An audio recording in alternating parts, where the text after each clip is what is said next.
Tonton video ini sampai selesai agar Anda tidak gagal paham.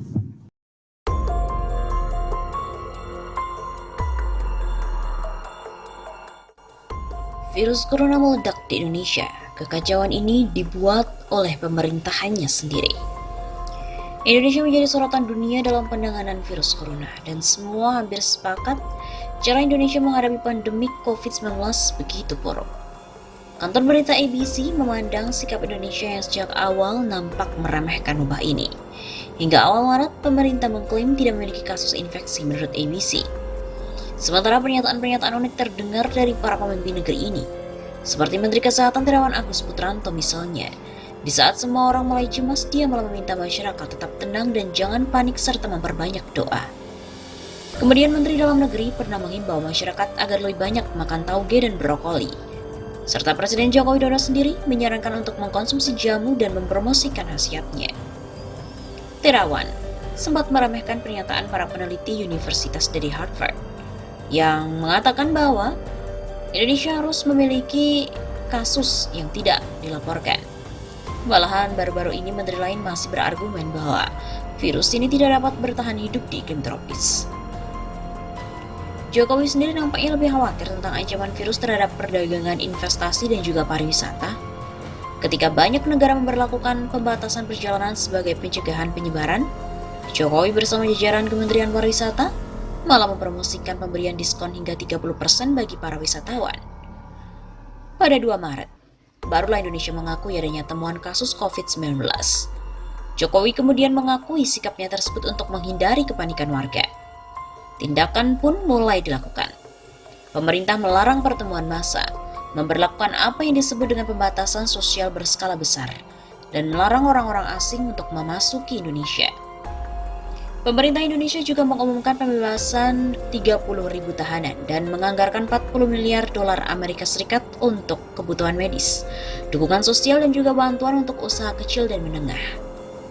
Minggu lalu, Jokowi mengeluarkan gagasan tentang darurat sipil sebagai sebuah opsi dalam penanganan virus corona. Kantor berita ABC memandang bisa menebak kemana arah pikiran Jokowi dan sedang mencoba mengumpulkan fakta. Indonesia telah mencatat lebih dari 2.400 infeksi dan 209 kematian. Dari jumlah 11.500 tes, sampel kecil di negara dengan penduduk hampir 270 juta. Ada indikasi banyak kasus dan kematian yang tidak terdeteksi. Begitu menurut kantor berita ABC. Reuters telah memeriksa data dari Departemen Taman dan Pemakaman Jakarta dan menemukan ada 4.400 penguburan yang telah dilakukan di provinsi itu pada bulan Maret, meningkat 40% di atas tingkat normal. Begitu klaim ABC. Tetapi bahkan oleh angka resmi konservatif, angka kematian 9% adalah salah satu yang tertinggi di dunia, meskipun ini bisa jadi karena pengujian yang tidak mencukupi.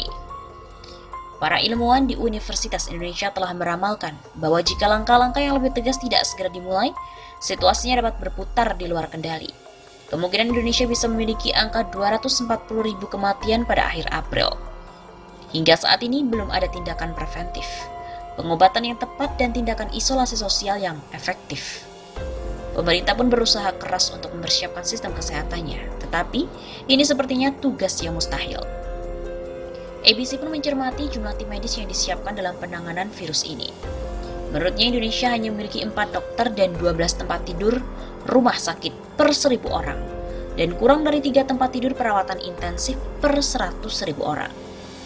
Level-level ini jauh di bawah Organisasi Kesehatan Dunia atau WHO, atau sekelas standar Asia Pasifik. Rumah sakit spesialis COVID-19 telah dibuka di Wisma Atlet Jakarta dan di kamp pengungsi Vietnam di Pulau Galang. Kantor berita ABC mengkritik kurangnya pasokan APD yang kemudian menjadi daftar lemahnya penanganan. Sedikitnya 24 dokter telah meninggal dunia karena virus tersebut. Lalu mengenai isolasi sosial, ABC memandang akan sangat sulit diterapkan pada negara yang berpenduduk padat, dengan 70% dari tenaga kerja pada sektor informal dan banyak dari mereka yang hidup pas-pasan. Penerapan isolasi ini malah menimbulkan masalah yang besar. Yang membuat keadaan menjadi lebih buruk, jutaan orang telah bersiap untuk mudik, sebuah tradisi yang tidak bisa dilepaskan terutama menjelang Ramadan dan Idul Fitri.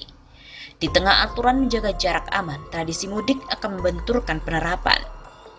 Jokowi sebenarnya memahami bahaya mudik, tapi tampaknya enggan untuk mengambil tindakan keras untuk mencegah.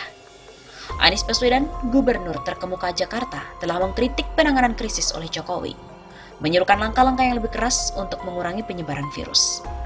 Tapi Jokowi tampaknya telah menempatkan kembali pertimbangan ekonomi di atas kesehatan publik.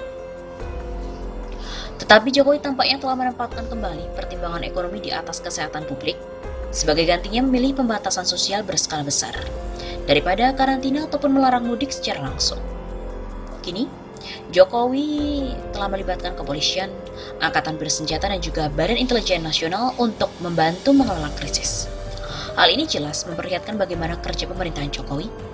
Jokowi ini mulai limbung menyadari bahaya pandemik, tapi orang-orang di sekelilingnya malah mengurusi pihak-pihak yang mengkritik dan menghinanya, bukan malah mengambil bagian dalam penanganan wabah ini. Pemerintah Indonesia ini sangat kacau dalam hal ini. Kekacauan yang justru diciptakan dari dalam pemerintahnya sendiri. Begitu tulis kantor berita ABC. Dan rakyatlah yang akan membayar mahal semua ini.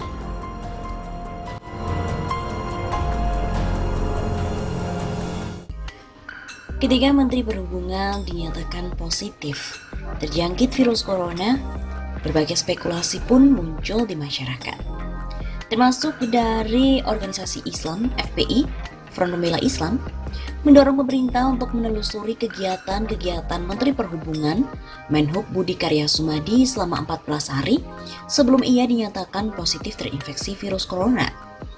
Penelusuran itu penting dilakukan untuk mengetahui siapa-siapa saja yang pernah melakukan kontak dekat dengan Budi Karya. Nah, jika dalam kurun 14 hari sebelum dinyatakan positif corona, Budi Karya ini mengikuti rapat kabinet, maka seluruh anggota Kabinet Indonesia Maju termasuk Presiden Joko Widodo yang hadir dalam rapat tersebut mestinya harus dikarantina.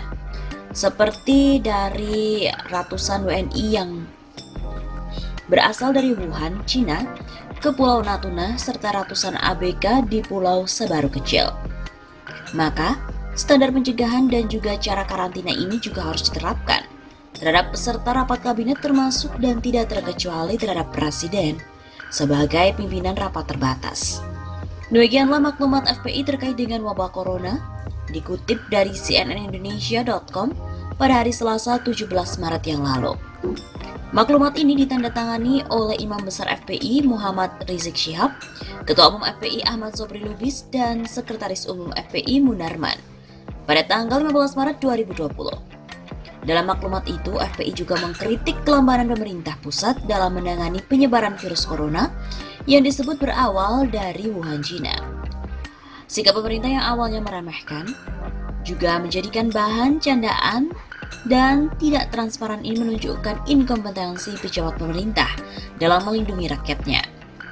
FPI pun juga lantas mendesak DPR menggunakan hak angket untuk menyelidiki kekacauan koordinasi, inkompetensi, dan ketidakseriusan serta dugaan pelanggaran yang dilakukan oleh pemerintah sebagaimana diamanatkan dalam Undang-Undang Nomor 36 Tahun 2009 tentang Kesehatan dan Undang-Undang Nomor 14 Tahun 2008 tentang Keterbukaan Informasi Publik.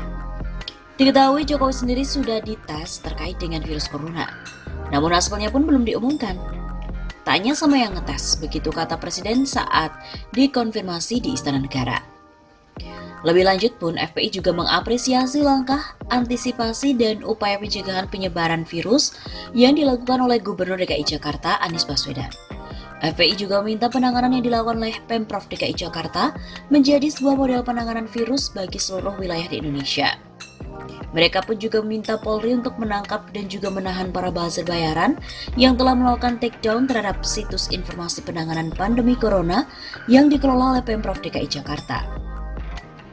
Pada hari Senin 16 Maret, pemerintah menyebut pasien positif corona di Indonesia ini diidentifikasi sudah terdapat kasus 1, 2, dan 3 yang diperbolehkan untuk pulang. Sementara itu, Budi Karya Sumadi merupakan pejabat pemerintah pertama yang dinyatakan positif corona saat itu.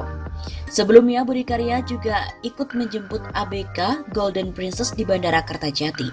Budi Karya juga sempat 2 kali menghadiri rapat terbatas di Istana Kepresidenan Jakarta pada tanggal 4 dan juga 11 Maret.